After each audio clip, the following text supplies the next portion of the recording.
n'a même pas parlé de la condition de l'homme. Christ a parlé de ce qu'il leur a apporté. Il n'a pas dit que toi tu es malade. C'est les malades qui viennent vers lui. Il n'a pas regardé la condition de l'homme dans quel état. Un jour même ses disciples, ils ont quitté la mission et ils venaient dans la joie envers le Seigneur. Il dit, Maître, aujourd'hui les démons nous ont été soumis. C'est plus difficile. On a guéri des malades en ton nom. Il dit donc, vous êtes dans la joie parce que vous avez guéri des malades. Vous êtes dans la joie parce que les témoins étaient soumis en mon nom.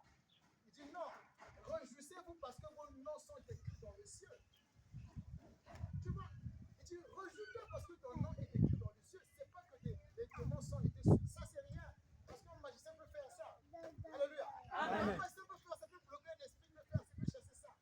Il dit ça, c'est rien. Réjouis-toi parce que tu es sauvé, c'est tout. Il n'y a pas autre chose encore en train de faire. Il n'y a rien. Si je vis, ce n'est plus moi qui vis, c'est Christ qui vit en moi. Si je vis maintenant dans la chair, je vis dans la foi.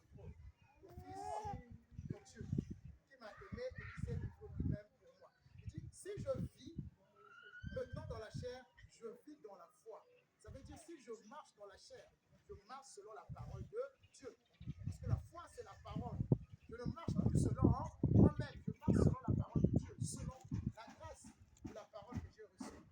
Je ne rejette pas la grâce de Dieu. C'est ça. Dans d'autres versions, on dit, je ne frustre pas la grâce de Dieu. Je ne rejette pas la grâce de Dieu. Parce que quoi? La grâce de Dieu est dans moi. C'est quoi? C'est le salut. C'est la vie éternelle. Il dit, je ne rejette pas ça. C'est-à-dire, comment rejeter la grâce de Dieu? Comment frustrer la grâce de Dieu dans ta vie? Malgré que tu as reçu, mais tu peux rejeter ça. Tu peux frustrer ça comment? Parce que tu manques la connaissance de cette vie-là que tu as reçue. C'est ça, c'est là on dit rejeter, frustrer. Si tu manques la connaissance de Christ, comment veut que Christ puisse impacter dans ta vie? Si on manque la connaissance de Jésus, comment nous voulons que Jésus travaille dans notre vie? Quand tu n'as pas sa connaissance, tu ne connais pas qu'est-ce qu'il a fait dans le monde, mais tu viens dire qu'il donne le travail. Comment tu veux voir la puissance de Christ? Il t'a donné la vie éternelle, mais tu ne peux pas comprendre c'est quoi cette vie et qu'est-ce qui se trouve dans cette vie-là. Tu fais quoi? Tu tues Christ dans ta vie. Voilà. C'est-à-dire qu'il ne peut pas agir dans ta vie. C'est là où Paul a dit que non, la loi, je suis mort par là, la loi. Donc si je ne comprends pas ça, je vais faire la loi. Si je ne comprends pas Christ qui est venu dans ma vie, la vie que j'ai reçue, je vais faire la loi. Et que je tue Christ, c'est-à-dire l'œuvre de Christ dans ma vie, je suis en train de rejeter ça. Voilà pourquoi il dit, je ne rejette pas la grâce. Tu as cette grâce dans toi, mais il ne faut pas rejeter ça, il ne faut pas frustrer ça dans ta vie. Il faut chercher à avoir la connaissance de cette grâce dans toi là. Ne cherche pas autre chose, autre connaissance. Va pourtant dans le monde, cherche ça. Mais pour Dieu, dans l'assemblée, c'est la connaissance de Christ qu'on va y chercher. Actuellement, c'est quoi? C'est la vie qu'on a reçue. Tu as besoin de cette connaissance-là. Il n'y a pas autre chose que nous allons vivre que celui qu'on a reçu. Il n'y a pas une chose qu'on va attendre qui va venir que tu n'as jamais encore reçu dans toi. Et alors où tu as cru, tu as la vie éternelle. Et c'est ce qui est la grâce qui est dans ta vie. Il n'y a pas une grâce autre que tu jouis, autre que la vie éternelle. Le monde va jouir la grâce terrestre que tu peux jouir, mais pas la grâce de Dieu qui est dans toi, qui est la vie éternelle autre. Donc ne rejetons pas la grâce qu'on a reçue. Ne frustrons pas Christ qui vit dans nous. Parce que si je vis, c'est Christ qui vit en moi. Mais comment je vais frustrer Christ? Que je veux faire quelque chose, que Christ maintenant agit, que je vais prier, que je sois puissant, que je jeûne, qu'il y ait des miracles. Alors que Christ dit que non, tu as reçu l'onction dans toi. Alléluia. Amen. Christ dit que je t'ai donné tout. Dieu n'a pas donné à moitié à moitié. Comme les gens pensent, aujourd'hui tu commets, demain dans les âmes, il invoque le monde. Dieu, quand il a pardonné, c'est pour le bon. Il a dit, je te pardonnerai et je faisais quoi? Je ne me rappellerai plus sur ça. Je vais oublier. Et il a dit encore quoi? Je vais effacer. Donc, tout ce que tu fais, Dieu ne connaît pas ça. Il ne voit pas ça. Ce n'est pas dans son affiche parce que Dieu regarde l'esprit qui est dans toi. Ce n'est pas la chair. Alléluia. Amen. Donc, la grâce n'est pas pour un instant, n'est pas juste pour une journée dans ta vie. Même si tu tues une personne, innocent, la grâce est dans toi, si tu as cru. Mais qu'est-ce qui va te condamner? L'acte que tu as commis. Par la loi, c'est les hommes, c'est pas Dieu. L'État va te condamner, mais former signe de la prison. Mais Dieu va te regarder comme ça. Mais il t'a pas dit aussi de tuer parce que quoi? Il y a une liberté qui est dans toi. Donc il n'y a rien. Donc s'il y a la grâce, il y a le pardon. Alléluia. Amen. S'il y a la grâce, on n'est pas privé de quelque chose. On ne te dit pas que tu avais commis, voilà pourquoi Dieu, il faut rester le marqué. Non. Ça n'existe pas chez Dieu. Dieu vient te donner. Il n'attend pas. La grâce, c'est de donner, c'est de t'apporter. La grâce, c'est d'apporter de l'aide dans ta vie.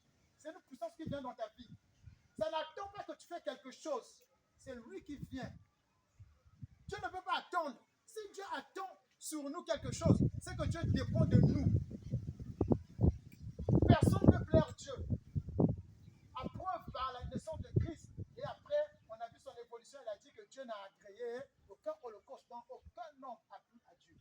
Autre que Christ. Et si aujourd'hui on plaît à Dieu, c'est parce que nous sommes en Christ. Quand Dieu nous regarde, il voit Christ qui est dans nous. Par l'esprit qu'on a reçu aujourd'hui. Mais sinon que rien, qu'est-ce qu'on veut faire à Dieu? C'est ça la grâce. Donc, confondons jamais la grâce du Seigneur sur autre chose. Je ne rejette pas la grâce de Dieu, car si la justice s'obtient par la loi, Christ est donc mort en vain.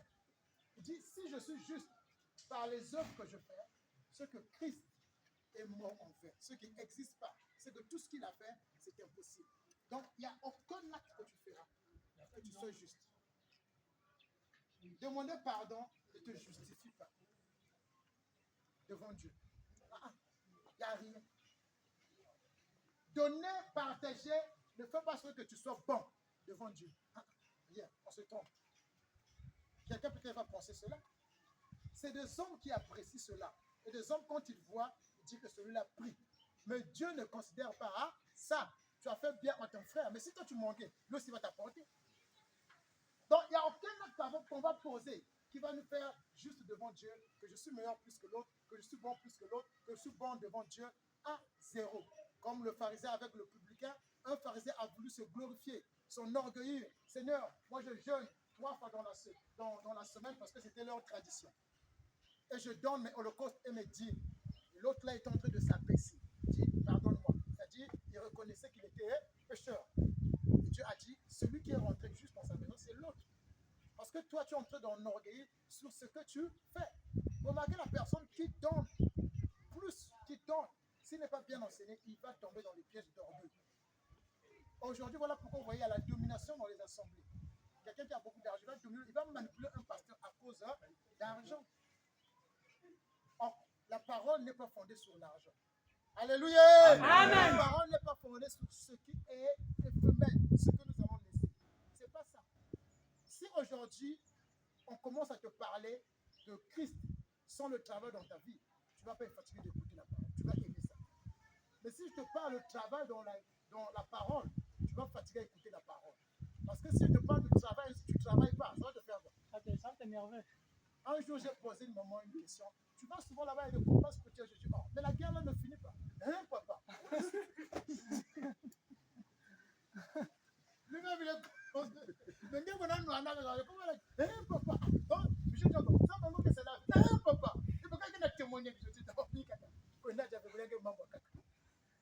donc, nous, pour qu'on ait soif, Pierre, si va kangamana Jésus, parce que va waki ma kaka vena une Christ, kaka, il faut m'en.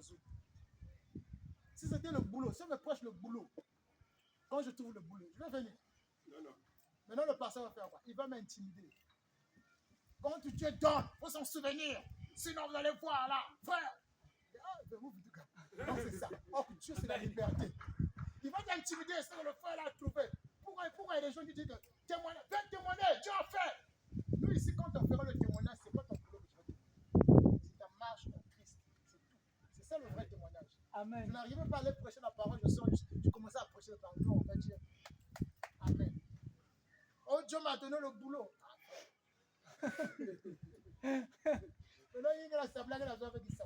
Ça frustre, hein?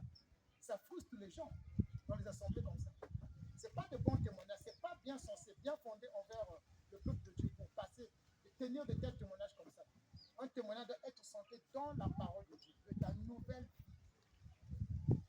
et d'une vie que tu étais avant. Et tu normalement nous sommes une nouvelle créature. Je vais encore témoigner la vie passée. Peut-être parler un peu du passé comme ça. Donc c'est un peu ça. Donc la grâce est basée sur ce qui est spirituel, sur ce qui est éternel, pas sur ce qui est passager. Jamais. Pas sur ce que tu cherches. Tes efforts. La grâce du Seigneur n'appuie pas jamais tes efforts. Alléluia. Amen. Un enfant qui va à l'école, ils font des efforts pour apprendre. Non? La grâce du Seigneur ne s'appuie pas par là. S'il n'étudie pas, il va faire quoi? Des échecs. Si un homme de Dieu prie pour l'examen, manque de connaissances. Maintenant, si la personne est sauvée, mais si la personne est sauvée, tu vois que non, va n'engager suivre, ça met un investissement. Mais on voit ça actuellement. Priez pour les élèves cette année-ci là, cette année. Mais à bientôt la fin de l'année, l'année qui est passée, on n'a pas travaillé. 2025. One qui est une année. Alors, ceux qui sont venus là, ils ont la porte. Ça, c'est plus Dieu. Alléluia. Amen. Il y a des trucs qu'on ne peut pas tenir dans l'assemblée, des trucs qu'on ne peut pas écouter. Quand tu écoutes ça, ferme le foin. Non, tu n'es pas d'accord. Amen. Amen. On acclame la parole.